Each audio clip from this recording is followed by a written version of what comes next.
In the shadowed valleys of Montana, a ghost has returned. Not a spirit of folklore, but a living, breathing relic of America's untamed past, the grizzly bear. 30 years ago, fewer than 200 of these giants roamed the northern Rockies. Today, over 1,000 prowl these mountains, clawing their way back from the brink of extinction. But this is no fairy tale.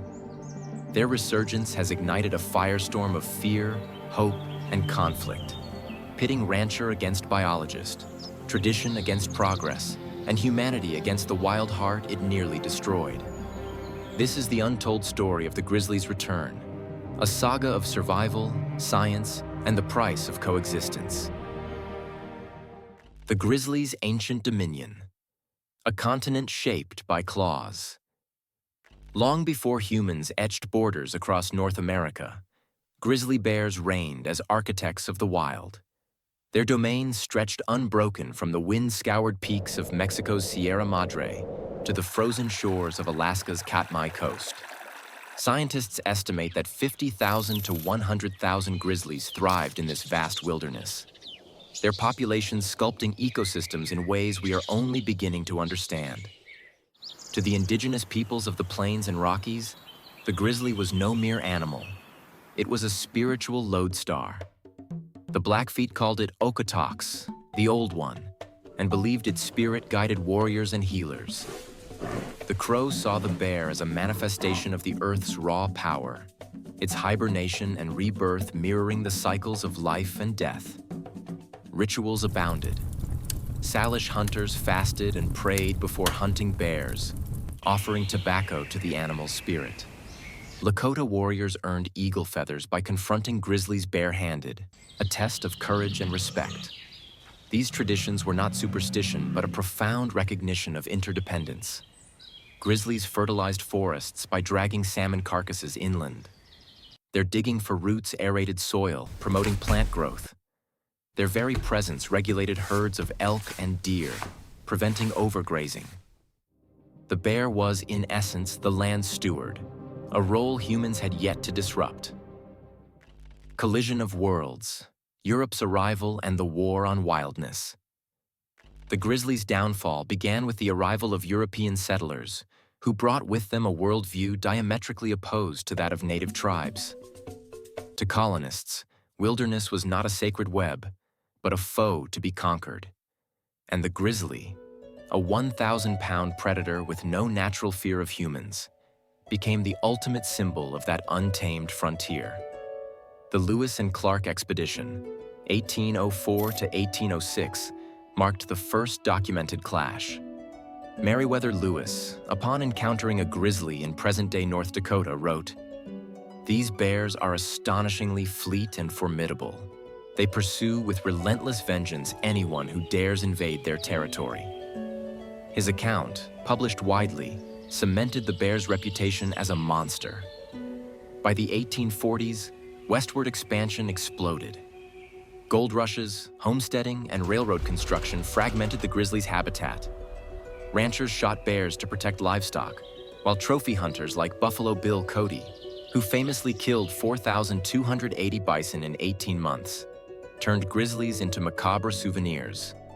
Skulls sold for $50, equivalent to $1,500 today. Pelts for double that. But the true death knell came from state and federal eradication campaigns. In 1915, the U.S. Biological Survey, precursor to Wildlife Services, declared the grizzly a menace to civilization and deployed teams of trappers armed with cyanide traps, steel-jawed leg hold, and strychnine-laced bait. Montana alone paid bounties for 7,000 bear carcasses between 1880 and 1930. By 1950, the grizzly had vanished from 98% of its historic range. The silent extinction. How science failed the bear.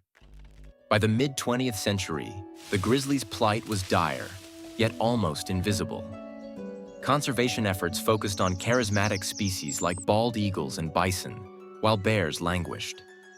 The problem was ecological ignorance.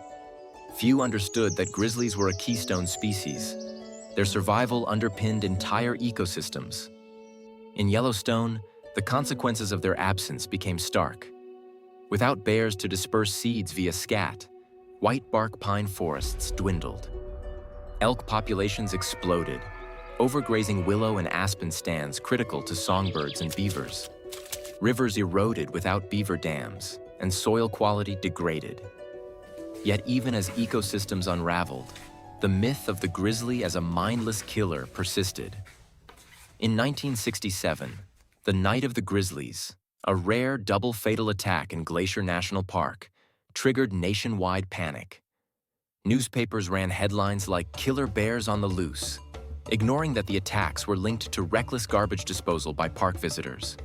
The scientific community bore partial blame. Early ecologists like Adolph Murray argued for coexistence, but their voices were drowned out by rancher lobbies and hunting groups. Not until 1973, when biologist Frank Craighead published Track of the Grizzly, did the public glimpse the bear's complexity. Craighead's groundbreaking radio tracking study revealed grizzlies as highly intelligent, family-oriented creatures with individual personalities. His work proved they could recover, if given space. 1975, the Endangered Species Act and a flawed lifeline. On July 28, 1975, the grizzly bear was listed as threatened under the newly minted Endangered Species Act, ESA. It was a watershed moment, but one mired in compromise. The ESA mandated recovery plans, yet political pressure confined those plans to isolated recovery zones: Yellowstone, Glacier, and the North Cascades. Just 1,200 bears remained in the lower 48, scattered across 2% of their historic range. The flaws were immediate. Recovery zones ignored genetic diversity. Yellowstone's bears, for instance, were cut off from populations in Canada, leading to inbreeding. Habitat protections were weak. Logging and mining still encroached on critical corridors. Worst of all, the ESA's non-essential experimental population clause allowed bureaucrats to designate reintroduced bears as second-class citizens, stripping them of legal protections if they strayed outside arbitrary lines. Yet the listing sparked a cultural shift. Artists like Charles Russell painted grizzlies as symbols of vanishing wilderness. Children's books like The Grizzly Bear reframed them as victims, not villains. Slowly, the narrative turned, but not fast enough. The Brink, 136 Bears and the Genetic Abyss. By 1975, the grizzly's genetic crisis was irreversible in some regions. In the Selkirk Mountains of Idaho, only 6 females of reproductive age remained. In the North Cascades, not a single bear had been sighted in a decade. Populations were so isolated that inbreeding depression set in. Cub mortality soared, litter sizes shrank, and immune systems faltered. Yellowstone's bears fared worst. A 1974 study found that 99% of their DNA came from just 3 ancestral lines. They were walking dead, said geneticist Dr. Andrea Pilfold. Without fresh blood, extinction was inevitable. Desperate measures followed. In 1977, biologists airlifted a male bear from British Columbia into Yellowstone, dubbing him Brutus in a PR stunt to rally public support. He sired 11 cubs before poachers shot him in 1982, a stark reminder that laws alone couldn't save the species. The unseen warriors, tribes, women, and the fight for habitat. While government efforts floundered, an unlikely coalition emerged to save the grizzly. Native tribes and female scientists. On the Blackfeet Reservation, Elder Marie Heavy Runner launched a campaign to revive buffalo herds, a keystone food source for bears. "The grizzly and buffalo are brothers," she said. "You can't have one without the other."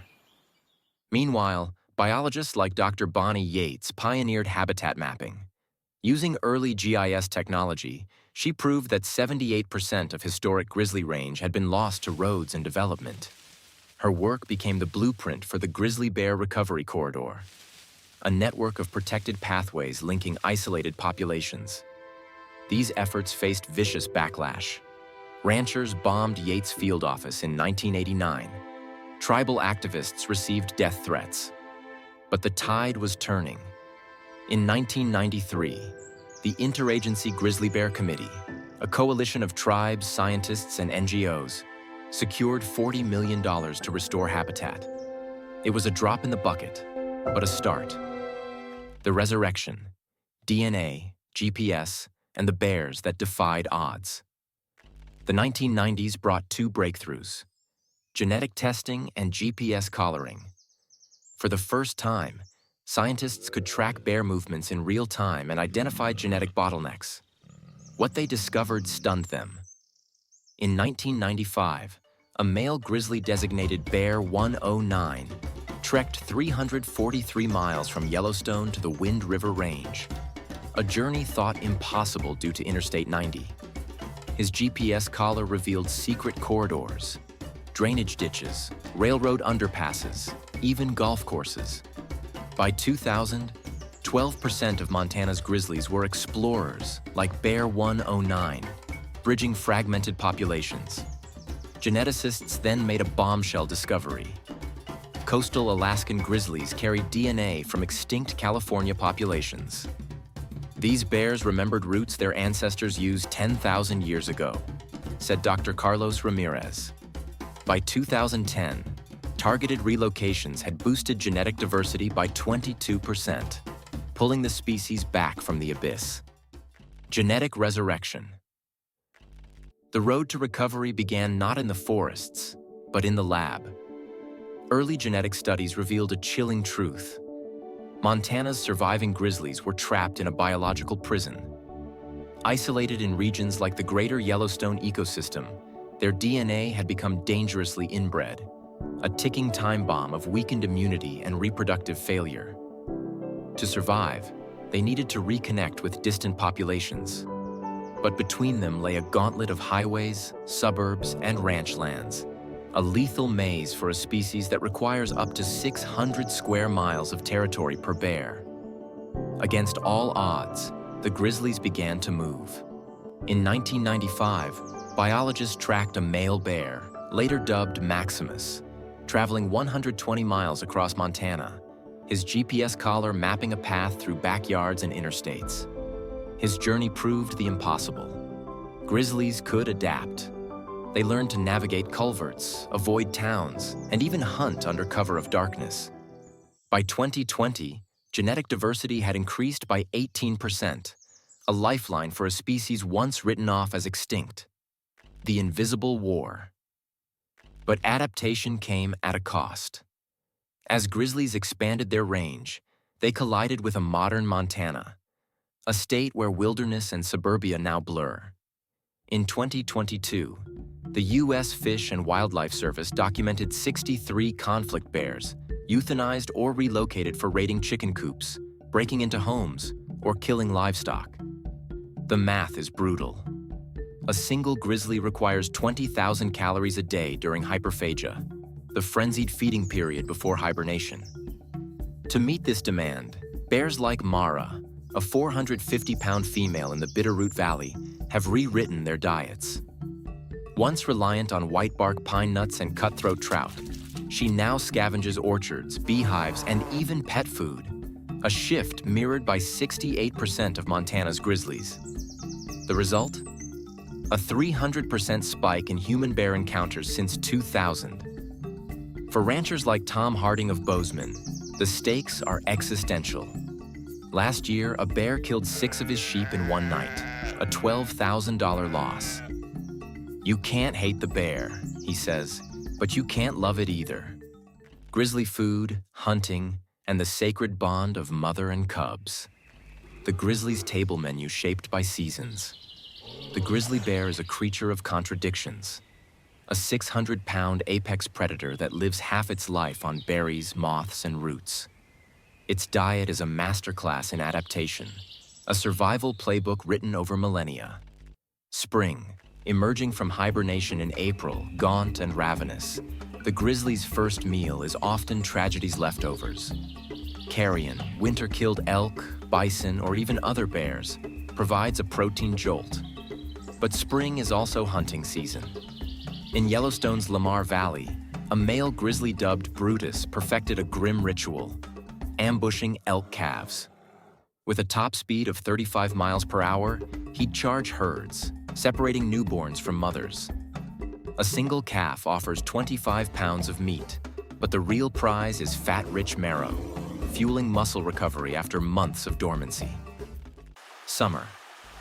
By June, the bear's diet shifts to botany. In Montana's Mission Mountains, a female named Sakari spends 16 hours a day grazing on glacier lilies, dandelions, and clover. Her secret? A 3-foot-long digestive tract optimized for cellulose, rivaling a cow. But plants alone can't sustain her. Enter the army cutworm moth. Each summer, Sakari climbs 11,000 feet to alpine talus slopes, flipping 300-pound rocks with surgical precision. Beneath them, clusters of moths, packed with 82% fat, await. 1 pound of moths equals 3,000 calories. She'll eat 40,000 in a day. Autumn. It is desperation's reason to survive. To survive hibernation, a grizzly must gain 3 pounds daily. In coastal Alaska, bears like Titan chase salmon, but inland grizzlies rely on berries. White bark pine nuts, once the Rockies' superfood, have vanished due to blister rust.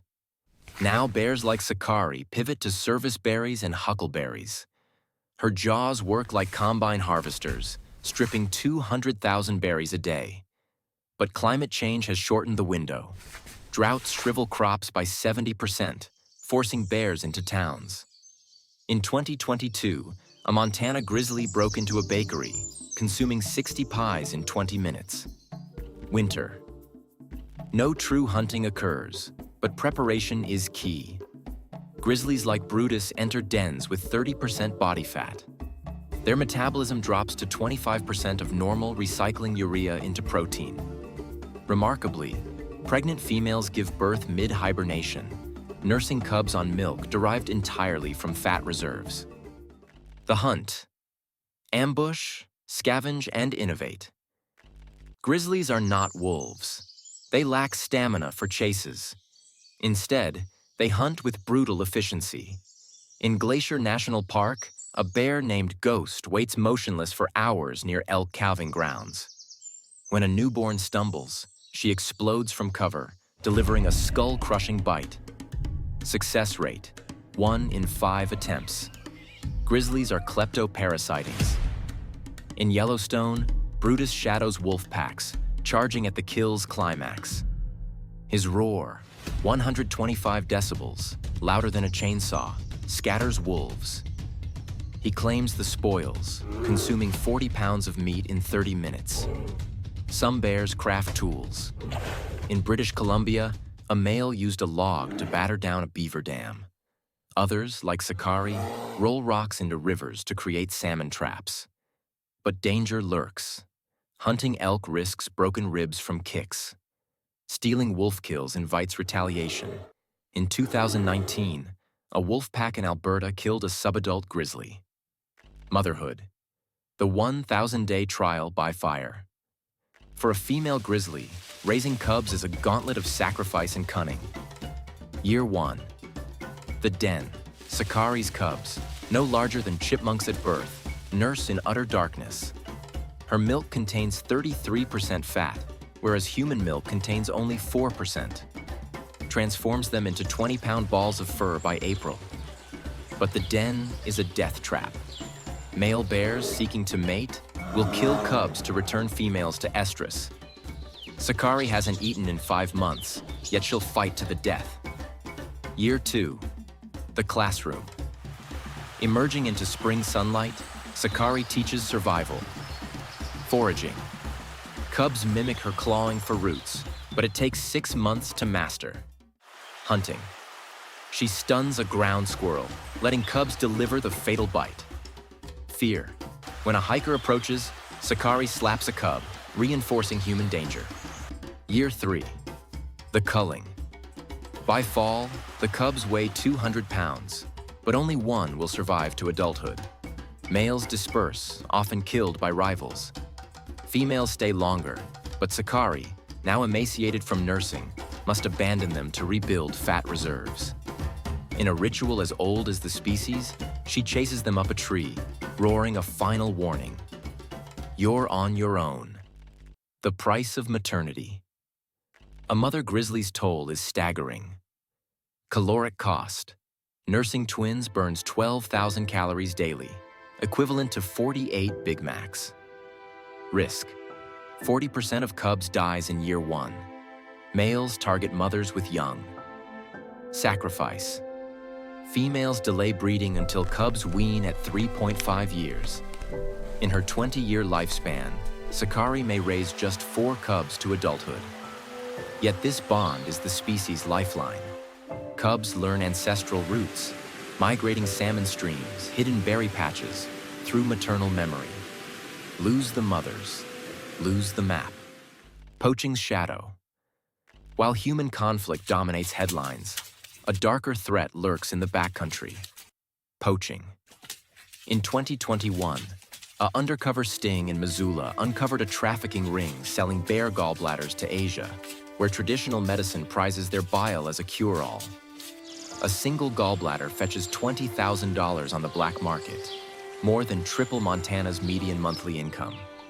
Law enforcement estimates 20% of grizzly deaths are unreported illegal kills, a statistic that spiked after the Trump administration briefly delisted the species in 2017. For bears like Thor, a 600-pound male whose radio collar went silent near the Canadian border, the end came swiftly. His carcass was found skullless and pawless, a trophy butchered for parts. Climate's double edge. Climate change has rewritten the rules of survival. In Glacier National Park, where 85% of glaciers will vanish by 2030, grizzlies face a nutritional crisis. The white bark pine, a keystone species whose fatty nuts once fueled pre-hibernation feasts, has been decimated by bark beetles thriving in warmer winters. Desperate bears now stalk apple orchards 50 miles from their historic range, while others dig for army cutworm moths atop 10,000-foot peaks. But even these adaptations have limits. In 2019, drought shriveled Montana's huckleberry crop by 90%, triggering a wave of emaciated bears raiding towns for food. For biologists like Dr. Aaron Clark, the equation is grim. Lose the berries, lose the bears. The coexistence experiment. Amid the chaos, glimmers of hope emerge. In the Blackfeet Nation, tribal leaders are reviving buffalo herds, a prehistoric food source that could offset the loss of salmon and pine nuts. Near Helena, engineers test bear-proof communities with AI-powered cameras that alert residents to nearby grizzlies. Even ranchers are adapting. Guard donkeys, electric fences, and compensation programs have reduced livestock deaths by 40% since 2015. The most radical idea? Letting bears be bears. In 2023, the Confederated Salish and Kootenai tribes designated 90,000 acres as a grizzly corridor, where highway underpasses and land buybacks allow safe passage. Early results are staggering. 12 collared bears have used the corridor, including a female who birthed cubs just miles from a Walmart. The future's forked path. The grizzly's fate now hinges on a question older than America itself. How much wildness can we tolerate? Economists argue that living bears are worth more than dead ones. Wildlife tourism pumps $1 billion annually into Montana's economy. Ecologists warn that losing grizzlies would unravel entire ecosystems, from berry-dependent birds to scavengers that rely on their carcasses. But for rural Montanans, the calculus is personal. As bear numbers swell, so does fear. In 2024, lawmakers proposed a controversial hunting quota, a measure blocked by courts citing tribal treaty rights. The battle lines are drawn, and the grizzly, unknowing, walks them all. The grizzly bear is more than an animal. It is a mirror reflecting our best and worst selves, our capacity for destruction and redemption, fear and awe. Its return to Montana is not a victory, but a test. Can we share a land that was never truly ours? Can we value a creature that offers no apology for its wildness? The answers will define not just the bear's future, but our own. For in the end, the question is not whether the grizzly belongs here. It is whether we do.